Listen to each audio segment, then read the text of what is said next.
21.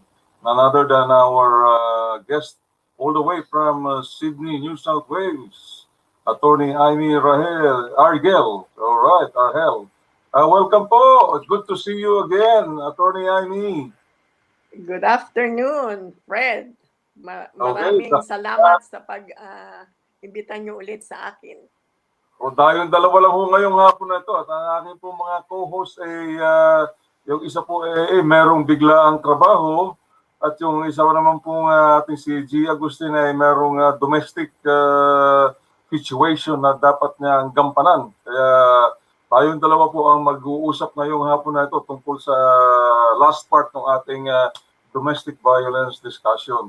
Kamusta naman po dyan sa Sydney? By the way. Mabuti. Ulan ng ulan. Isang linggo nang umuulan, kaya yung mga halaman ko, yung mga rosa, hindi namumulaklak ng mga roses. Tsaka bougainvillea. Ibig sabihin ay kulang sa araw. Oo. Yun. Ay ngayon ay medyo sumisikat na ang araw. It's almost springtime or summer na talaga. Dapat mamumulaklak na yan sila, di ba? Dahil kailangan nila ng sunshine. Ganon din dito sa Melbourne. Isang araw lang po na nagkaroon ng high 30s, mga 38, 39. Pagkatapos after that, sunod na po makulimlim, cloudy, at saka to the day before yesterday, ay buong maghapon po na umuulan. So it's a very funny season, a very funny weather na supposed to be we're in now in the middle of summer. Yeah. The whole of east coast of Australia is supposed to be in the middle of summer, pero ulan ng ulan. Yan po tinatawag nilang La Nina phenomenon. Okay. Anyway, maraming salamat po at talagang marami po nagtatanong sa atin kung kailan natin isusunod yung final discussion, yung final part ng ating domestic violence information section. So ito na po mga kabarangay, mga Dabarkads, si Attorney Argel upang itapusin po natin, ituloy po natin ang ating discussion about domestic violence. At feel free po na mag-post o magtanong po kayo habang nandito po kami live. Sige po, umpisahan na po natin, Attorney Amy. Okay. Sa mga nakaraan na sessions, yung dalawang session, tinalakay natin yung what is domestic violence. So, discuss ko kung ano yung mga different kinds, no? Yung physical, verbal, economic, psychological, social abuse, no? And then I also discussed the common reactions of victims of domestic violence before they seek help, no? And then what we could do if we think what the victim should do if he thinks that he may be becoming a victim of domestic violence or he's threatened to be a victim, no? Diniscuss natin yon at saka diniscuss din natin yung mga challenges na nami-meet yung mga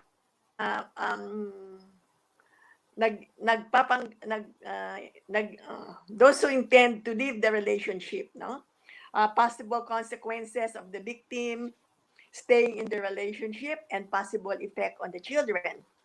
So, but as it is so difficult to come out in the open kung victim ka ng domestic violence, gaya ko, actually nung hindi naman ako sinasaktan physically. Kaya I didn't know that I was suffering from domestic violence psychologically and emotionally. So it took me 8 years, no? I've been seeking help, but thinking that ako yung nagkukulang. I didn't know that ako yung victim at talagang sinasadyang ginagawa yon para ako yung mag-give up sa marriage, no? Ako yung aalis, no? So, marami siyang mga pagbibintang araw-araw na nagtataka ako, no? Kung bakit pinapahirapan niya ako yung everyday na pagsasama namin palagay mong sabihin niya, "Oh, mag-shampoo ka dapat day and night." No? I mean, mahaba buhok ko. Mag-shampoo ka sa gabi, mag-shampoo ka sa umaga, araw-araw. Eh, di kakalbuhin ako niyan.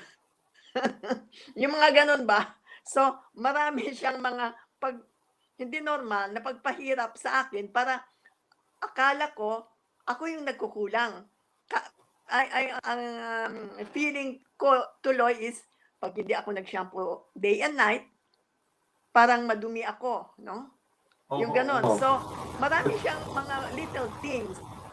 So, those are mahirap ko ang isang biktima to come out, no? So, we have to observe. Gaya ng tinalakay natin last session, kung merong biktima na looking depressed, meron siyang mga unexplained fractures, bugbog, burns, no? Ano ng sigarilyo, o kaya signs of frustration, increased anger, pag-anuhan na natin, obserbahan natin mabuti, baka kailangan nun ng tulong natin, no? Opo, yeah, that's right. So there are challenges living obvious the signs. relationship, no? Opo. Gaya ng child support, sole parenting, property settlement, career change, potential new relationship, and a new life, no? So pinag-usapan din natin ng consequences kung the victim stays in the relationship. Ano ang epekto sa mga bata kung minsan nagda-drug sila, no? Isa yun sa mga motivation na inalis ko yung anak ko sa Pilipinas na 9 years old at nag-migrate kami dito. Kasi natakot ako na busy ako, vice-presidente ng multinational company, maraming akong kikitain, but baka mamaya yung anak ko hindi niya makaya at mag-drugs, no? So mas mahirap yun na talakayin. So, when we see possible signs of victims, we have to keep in touch. Kunin natin yung kanyang confidence para mag-confide siya sa atin. Stay connected, and you have to keep listening. We have to keep observing their behavior and the behavior of their partner. At kung hindi natin makaya na tulungan sila at makita natin na imposible, magpatulong tayo ng professionally, no? Meron yung mga government agencies, their family, relatives, and friends, pwedeng yung GP niya mismo, para obserbahan din siya, para tignan kung may mga bugbog siya. Merong mga personal relationship counselors, merong mga iba, kung ang importante, tawagan yung domestic violence helpline. Yung sinabi ko nung nakaraan na helpline, yung 1-800-737-732, no? That's 24 hours, 7 days a week, no? At magpatulong doon kung pwedeng i-refer sa counseling at saka kung pwedeng dalhin siya sa refuge house kasi doon sila nang mamamahala magtutulong sa victim kung paano i-enroll yung mga bata, bibigyan sila ng accommodations, paano siya, pati yung trabaho niya, paano siya tutuloy yung trabaho niya o paano siya masuportahan kung wala na siyang trabaho. So, magpatulong tayo professionally, no? And then ang isang pinag-usapan natin is how common is domestic violence in Australia, no? According to the Bureau of Statistics, family, domestic violence, sexual violence is a major national health and welfare issue. no? Mhm, mhm, Uh, mhm. ang statistics is that in Australia, one woman is killed every 9 days, and one man is killed every 29 days by a partner. Ganong Ano, kagrabe. oo, that's right. Ano na po yun, One yung woman is killed. total statistics na yun. Oh, Oo. sa buong Australia, one Opo, woman opo. is killed every 9 days, and one man na biktima ng domestic violence is killed by a partner every month, no? Yung isa Mhm. Oo, every 9 days, no? So that's there right. are 25,000 sexual assaults recorded by the police. 25,000 nung 2017. So ang news ngayon, Mhm. lumalala ngayon COVID lockdown. So dahil Mhm. araw-araw sila nagkikita, walang pumapasok sa opisina, Opo, opo, lalong oo. lumalala. Oh. Mhm. So 42% of the specialists homelessness services clients have experienced family and domestic violence, no? Okay. So ang I mean, ang dito sa mga statistics, Opo. parang hindi nakapaniwala, but Totoo ang nangyayari sinasabi po, is oo. Oo. oh, 1 in 5 women have experienced sexual violence since the Mm. age of 15. So, itong Okay. mga ito, hindi natin alam, Hindi no? po, oo. We are not aware. Akala natin hindi nangyayari, pero nangyayari Opo. dahil Oo. ano ito ng Bureau of Statistics dito, no? Oo. So, one in 19 Australian men have experienced physical abuse in the hands of a Oo. current partner or former Oo. intimate partner, mas ka ng mga Okay. lalaki, no? Attorney Hindi lang talaga Ariel, natin alam ano po tayo dahil muna, hindi rin lumihis po report. tayo. Lumihis po tayo ng konti sa outline natin. Ang gusto ko lang pong itanong sa inyo sana is within the Filipino community, which I'm sure you had lots and lots of experience among Filipino women, whether their partners are also Filipinos or their partners are Australians. Ang aking pong observation and confirm if this is true, is karamihan po sa mga kababaihan natin ay medyo po nag-aalinlangan o nag-aalala na lumabas at magpunta sa mga autoridad at magsumbong tungkol sa domestic violence of their partner because of the stigma related to it. Unlike yung mga other nationalities like mga Anglo-Saxons, Australian women, they're ready and prepared to report their partners if they commit domestic violence. But among our kababayan na mga Pilipina, medyo ano po sila, they are hesitant. Is that correct with your experience? Ang problema po natin is Yes. how to encourage them to Yes. come out and report their situation. Ayan. So, paano po ang mga Kasi experience ninyo? Yeah. sa Okay, go sa ahead. akin, from my own experience, kahiya-hiya na nasabihin mo nag-fail yung marriage mo. Lalo na yung sa akin, bagong kasal kami, may reception sa Intercon. 200 ang tao. Pagkalabas namin yon, papasok pa lang kami sa honeymoon suite sa gabi. Hindi pa man kami nahiga. Nag-umpisa na siya. Like, binato Oo. na niya yung Oo. sapatos niya. Sinabi na niya, kasal na tayo. Wala ka nang magagawa. Ako, pwede ko nang gawin lahat na gusto kong gawin. Sabi niya kaagad. So, syempre na-shock ako. Alangan naman na next day, sasabihin ko na kaagad sa parents ko o kaya sa mas kinakaibigan ko na eto na ang nangyayari, no? Lalo na pupunta pa kami, natulog kami sa Intercon, pupunta kami next day for a week sa Hong Kong. So, paano naman ako ngayon magsasabi? No? Opo.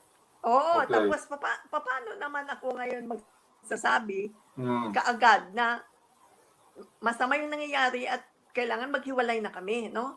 So, nagdasal lang ako kung ano, baka, ano kaya, I mean, pinagtiyagaan ko kung ano yung problema niya sa akin. Opo. no? Okay. Yung pong Hanggang yung pong yung po sa inyo ay Philippine settings pa yun dahil kayo po ay kinasal sa Pilipinas oo, pa at naninirahan. But oo, dito po sa sa Philippines, Australia, oo. dito po sa Australia, hindi po kaya na yung mga kababaihan natin dito ay hindi po nagre-report sa mga may kapangyarihan. Is it because of lack of knowledge or lack of education of where to turn to para po sila mag-report?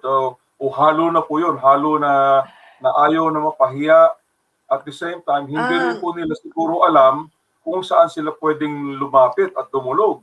So is there a need for education? Well, yes. Isa yan sa mga, sa tingin ko, dapat ipaalam sa mga Filipino community kung ano yung, saan sila kakapit, saan sila pwedeng magpatulong. Pwedeng dumulog.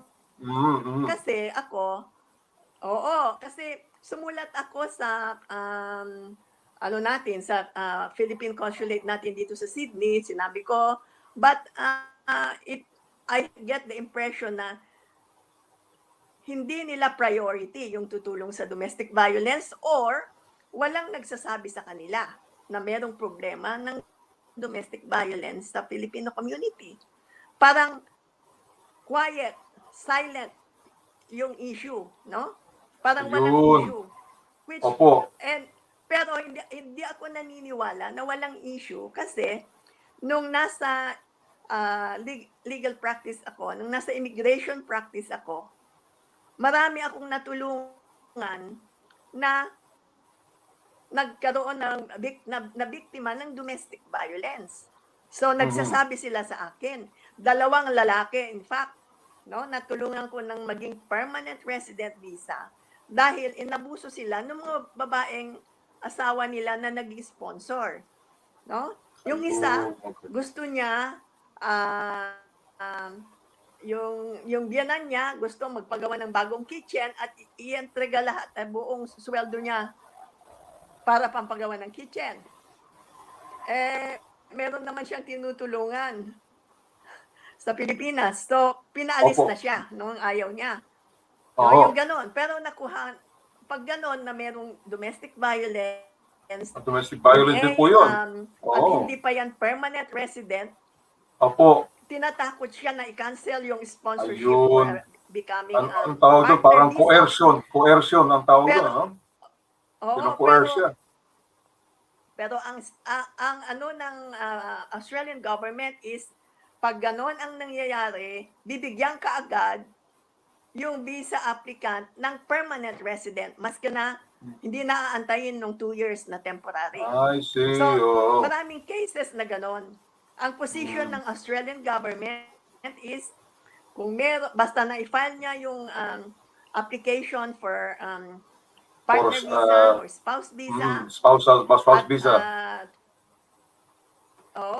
Pag threaten siyang i-withdraw dahil tapos binugbog siya or financial ayaw siyang o kaya social, no? Ayaw siyang paalisin, kinokontrol siya.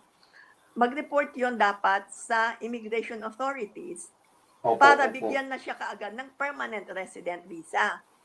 Wag na niyang antayin na i-withdraw pa nung sponsor, no? Yung sponsorship, unahan na niya na I am in danger. Tinetreaten na kanselahin yung visa ko, yung sponsorship ko. Sabihin na niya kaagad, mas ka na isang tawag lang, hindi na niya kailangan ng mag-abogado. Sulat-sulat, tawag lang. Bibigyan yan ng permanent resident visa. Kaagad. Nangyari yan in many cases, in my case, no? Kalalaki, kababae, no? Yung isang babae, gusto niya magluto ng tuyo. And nangangamoy, ayaw nung puti. Ayaw nung partner niya, Australian. Yung partner niya, na maamoy daw. So, nagluluto siya sa labas. Pero minsan, pumunta siya sa simbahan. Ano tawag naman po doon? It's cultural oppression. abuse. Kasi ayaw na i-practice nung asawa na puti yung pagluluto ng Oo. tuyo. O Oo. Sige po. Pinagtatapon na yung mga damit niya sa labas. No? Oo. Kaya Opo. pinaalis na siya sa bahay. Napagod na ako sa mo, linuluto mo linggo-linggo na yan, sabi. O yun. So mga ganon, Opo. for practical purposes, hindi ako naniniwala na hindi nangyayari sa Filipino Opo. community. That's That is correct. the That's reason why I wrote my book, no? And I The gave Pebbles to Float. my life story so that they can come out. Whether they are Yan in the po. Philippines or whether they are in Australia, they should, they should come out in the open. It doesn't have to be the Filipino consulate that will help them.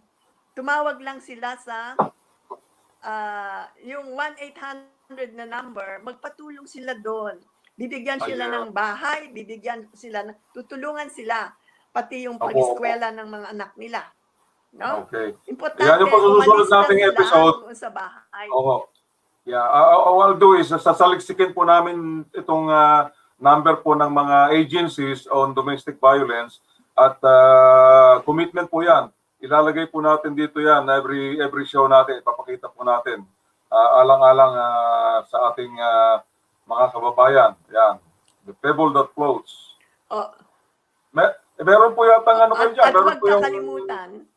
free Amazon Huwag link. kakalimutan. Ida-download yung e-book version nito, no? E-book version, yeah. Libre ito sa February 27, no? One day lang po yun, one day lang. Pati na rin yung Kindle na para mabasa mo, libre rin pag-download noon, no? Yun, okay. Kasi hindi ako makapag book launch sa Manila. At kaya I see. on sale sa Manila yung libro. Ayan nyo po, Kaya ati. ipalibre ko na para Opo. mabasa ng maraming Pilipino. Ng marami, opo. Yeah, that's good. Ano po natin?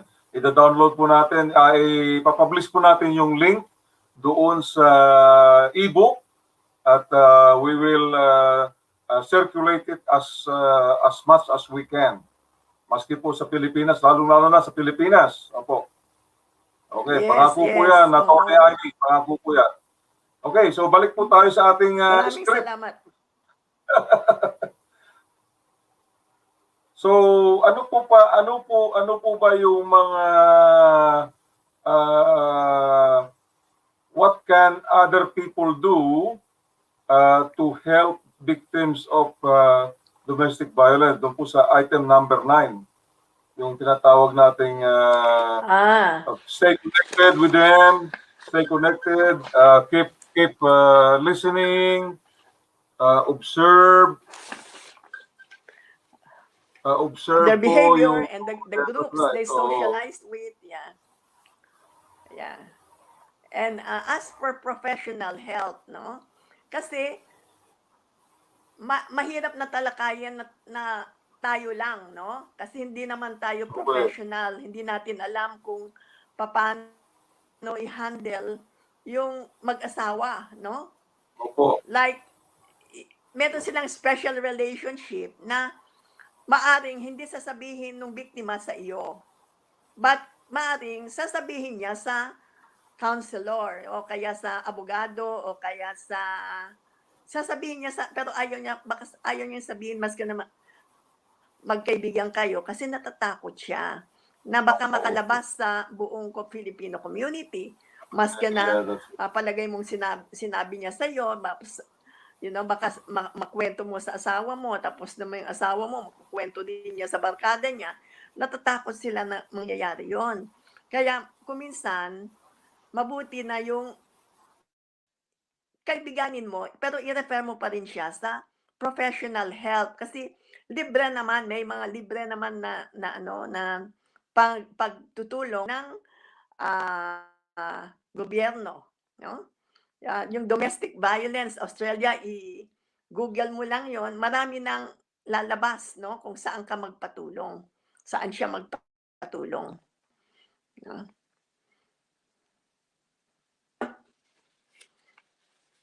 Meron pang ibang Kaya po na, tanong? opo. Hindi, yung ang isa pang mga question siguro na ating ano po, yung physical violence ay madali pong ma-detect yun dahil nga may mga scars, may mga sugat yung Yeah. victim. But when it comes to yung pong mga tinatawag nating emotional violence for whatever reason, how do Mas you mas detect that? mahirap 'yon, no? Kasi Oh, madali lang 'pag binugbog ka, alam kita mo, po, no, talagang kita po physical, nga, may mga bruises, may domestic mga black violence. eye. Opo, O verbal abuse, alam mo kasi, palagay mo sasabihin niya, "Tangina mo," ganyan sa harap ng na, nari, tao tapos naririnig hihiyain po yan, ka. oh, sa harap That's ng tao, correct, verbal correct. abuse, no? That's verbal abuse, of course. No? Pero Mm. yung economic abuse, palagay mong, hindi sapat yung kinikita mo, may mga anak ka o may mga sinusuportahan ka, ayaw ka niyang Opo, bigyan ng pera, pero mag-asawa kayo, no? Ayaw niya, bahala ka sa, buhay mo, gano'n lang siya, eh, papaano ka naman, no? Yung mga gano'n, mas na gano'ng sitwasyon, there is such a thing na financial abuse, no? Economic abuse. So, okay. iba pa yung social abuse. Kinokontrol niya sa ayaw niyang makipagkita ka sa kamag-anak mo, ayaw niyang pumunta Yun, ka sa birthday ng mga mga kaibigan, kaibigan mo, opo, opo, o kaya pumunta ka sa simbahan, makipag-sosyalan doon sa oo. kapehan after Sa community mass. niyo, halimbawa, Ayaw oo. niya yon. Mm. Oo, ayaw niyang pumunta ka sa community gathering. Opo, Nire-restrict ka. Para wala ka ng kaibigan, siya lang ang makakakontrol ng movement mo. Lahat yon, oo. that is still domestic violence. Opo, Hindi yeah, kailangan that's right. saktan ka niya Nasaktan ka, para maging ka domestic ng domestic violence. violence. Yeah. Oo. At Oo. pag may mga ganon, na pagpapahirap sa'yo, pwede kang Oh, magpatulong kaagad sa immigration. Sabihin mo, eto oh, nangyayari. Hindi ako oo. tinetreaten na i-withdraw yung visa, yung sponsorship ng visa ko, pero ayaw kong antayin na bugbugin pa ako, sabihin niyo dapat, no, Yes, sa correct. Oo. immigration. Opo, oo. Sumulat kayo. Sumulat kayo sa immigration, i-report niyo kung ano nangyayari. Para Oo. kung i-withdraw man niya later, yung sponsorship, naka-record na sa iyo na merong systematic or creeping violence in a That's right. non-physical In a violence, no? relationship, opo. Psychological or Mm, emotional, no? mm. Para Yes, yes, mabigyan yes. kayo ng permanent residence without the sponsorship at maging Opo. permanent kayo dito na hindi kayo matatakot sa kanya na kailangan gawin niyo lahat na gusto, no? That's right. That's right Ayun. po. Mm, mm. Pero in another Mana scenario po, sa another scenario po, Attorney Argel, is kalimutan po natin yung mga yung mga temporary visa na mga partners, especially po among Filipino couples. Yan po, isa sa pinakamahirap po yan yes. kasi usually po because of again the stigma associated with the Yes. broken marriages ay tinitiis na lang po usually ni babae yung mga yung mga violence na nasa sa na-experience na. Siguro may mga ilan din mga lalaki diyan na rin inaapi din ng mga asawa nila Oh, pero bihira ho yun. Usually sa yung mga kababaihan po nahihiya. Nahihiya nahihiya sila po magsabi.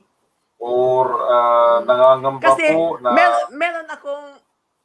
merong isang popular na community leader, Filipino community leader, no? Na balitang-balita na sinasaktan niya yung asawa niya, no? Pero yung asawa niya nag-stick sa kanya kasi natatakot kung anong mangyari dahil wala siyang trabaho. hindi siya nagkakaroon ng lakas ng loob na umalis. But Oo. again, kung malaman niya dapat na dito sa Australia, basta gusto mo magtrabaho, mabubuhay ka. Opo, Maski opo. na hindi na yung trabaho na gustong-gusto mo, pero mabubuhay ka pa rin. Mabubuhay ka. Tapos kung may anak ka, meron namang child support. Child No? support, kung bata Meron pa yung mga namang, anak. Oo. oo.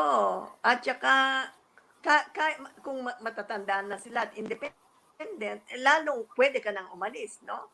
But hindi Opo, mo opo. dapat tiisin. I-tolerate. Dahil hindi mo alam, isang araw, baka tutukan ka. No? Meron akong alam,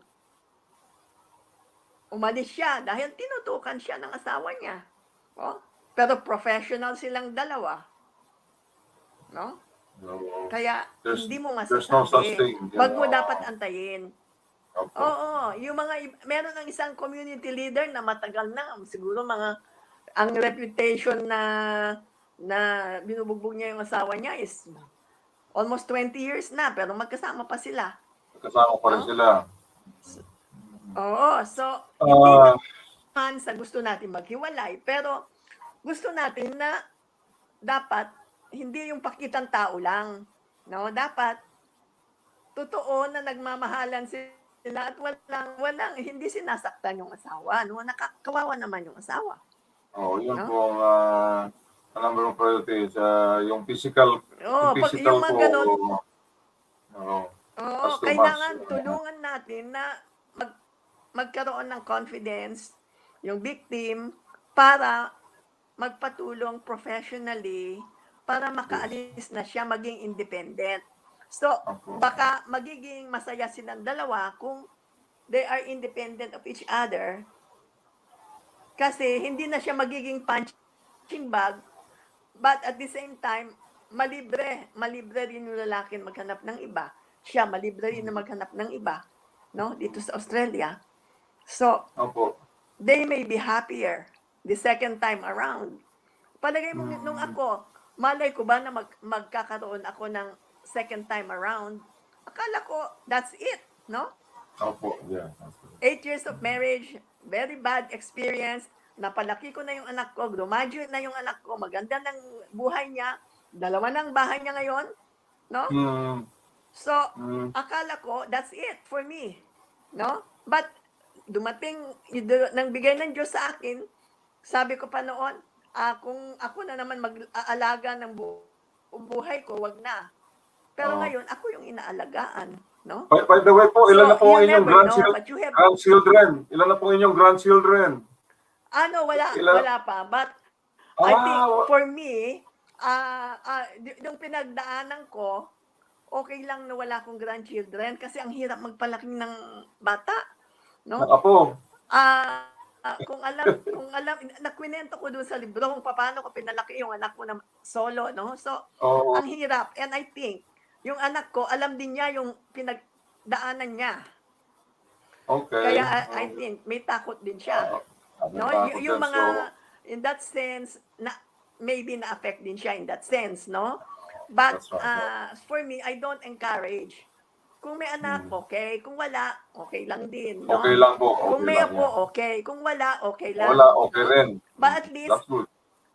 at least nakaraos na kami doon sa mahirap na pinagdaanan namin dalawa. No? And you deserve a good life now, attorney. Yes. And I'm very happy. I'm very happy with it. Sa awa ng Diyos, siya ang nag-alaga sa akin. Siya ang, syempre, joint pa rin kami. Meron kaming joint account, meron kaming separate account para gastos ko yung pera ko kung gusto ko, the way I want it, no? But, yung bahay, joint kami, contribution, 50-50. Lahat ng gastos ng bahay, 50-50. You know, so, fair naman, di ba? Hindi ako nakasandal sa kanya, hindi rin siya nakasandal sa akin. Opo, talagang financially that independent. Should be. I mean, yeah, and I never dreamt that I could meet somebody that I can get along with, but that gave me self-confidence. Noong kasi, pag ikaw biktima ng domestic violence, lalo na yung psychological domestic violence, akala mo, kasalanan mo. Lalo na lumaki ako na Katoliko sarado. Galing Bigan, Ilocos Sur ako. Nandyan lang yung Opo. katedral, halos Talagang kita ano mo po yan. yung simbahan sa bahay. Oo, Namin. hardcore Maliit na Catholics komunidad. po yan. So, Mm. kahiya-hiya yung maghihiwalay. No? Kaya Opo. it took me 8 years and a lot of prayers before I decided to file for annulment in the church and civil annulment. And then I decided to come to Australia with my only son. I left, 9 years old siya no? I left the Philippines, leaving a very, very enviable job. I was vice president of a multinational company. I was general counsel of the Eisenberg Group of Companies. You know, yung may-ari noon si Mr. Eisenberg was the 6th richest man in the world noong 1986. So you can imagine, yung mga benefits at pribilehyo ko. Nakakapag-shopping pa ako sa Hong Kong kasama ng secretary. Pero dito, nagbibiling ako ng mamera nung nag-start ako. But I was willing to do that sacrifice for the sake of my son. Para hindi naman siya malaki at kinikita ko. Pero kung nagda-drug siya, di palpak din ako, no? Kaya yun ang aking gustong i-share sa mga kababayan natin. Ang sakripisyo natin, hindi lang yung pera ang kikitain natin. Iisipin din natin yung pamilya, yung ang anak natin, no? Kaya kung magsakripisyo tayo, ang Diyos ang bahala sa atin, no? And that's the reason nga yung libro ko, A Pebble That Floats. Kasi instead that na yung pebble nakalublog doon sa ilalim ng Opo, magsisettle to, magsising po yun usually. Oo, ano siya? Oo, umapaw siya, no? Lumutang. Oo. Float siya hanggang nakarating sa Australia. So kayo bali yung pebble, ikaw yun, yung pebble. Ako yung pebble, nag-float ako. Okay. Although yung mga nakabasa ng libro ko, nakaklase ko, sabi nila, ako daw ay Rock of Gibraltar. Hindi lang pebble. Ikaw ay mas matibay. Mas matibay po yun. Mas mabigat po yun. Rock of Gibraltar. Ayun, hindi lumubog yun. Oo. Anyway, okay, Tony Argel, wrap up na po tayo. Medyo yung mga lalaki. Yes. Ng mga Nabasa lalaki ko na po nakaklase ko yun. sa college of Siguro, law, sabi sa akin. I've read it 2 times. Yeah? Oh, good. Yeah, That's one good. of my friends read it 6 times. Anyway, I hope it will also inspire mga kababayan natin to come forward and live the life that they should deserve, no? That they deserve to be happy and to develop to their fullest, no, their skills, their talents, their education, to develop it in accordance with their own interest, no? Yeah po. And to be happy with their family, no? I had to write it so that, kasi I'm sure na my parents were very disappointed kasi namatay na sila, no? But before my father died, judge siya noon, no? So siya nasaktan din siya nung maghihiwalay ako, no? But I had to write it para malaman din ng buong Bigan, ng buong Ilocos Sur kung ano nangyari sa akin, no? Hindi na lang ako na-erase sa mundo. Okay, thank you, Fred. Okay, maraming salamat po at kagaya ng sinasabi namin, hindi po ito ang huli nating pagtatalakayan. Feel free po na tawagan po kami kung meron po tayong mga subject matter na pag-uusapan na Attorney Amy. Hindi po kami magsasawa na imbitahin kayo. Okay, especially kung may mga developments sa domestic violence. At siguro po paminsan-minsan tungkol po sa mga hindi po natin pwede pag-usapan ng immigration dahil retired na po kayo doon. Siguro yung mga developments on family law dahil at least lawyer kayo, kung may mga big changes sa family law, pwede po nating i-discuss siguro 'yon. Ano? O, sige Nako, po. retired na ako. Gusto Ayaw ko nyo na na lang ayaw nyo na mag-plant mag-research. ng roses. Aba, ay di pag-usapan po natin. Mag-painting na lang. Pag-usapan po natin yung inyong Garden of Roses. Yung Garden of Roses po, pag-usapan natin next time. Mag-garden na lang ako na, I like to live in a garden of roses and smell the Yan. roses. That's right. Okay. Yun po. Sige po, pa-average po yan. Thank O, you. sige. Thank you. Maraming salamat po. Thank you. Bye-bye. Bye, Fred. Thank you. Advance Happy Valentine. Yes, and don't forget, libre yung libro sa 27th of February. I-download 27th lang of February. sa Amazon Kindle. Uulitin po 27 natin. Uulitin po natin. of February. Every show po. Between now and February 27. Uulit-ulitin po natin yan. Okay. Okay. Thank you. Bye. Okay. Okay, yan po si Attorney Amy Argel, direct from Sydney.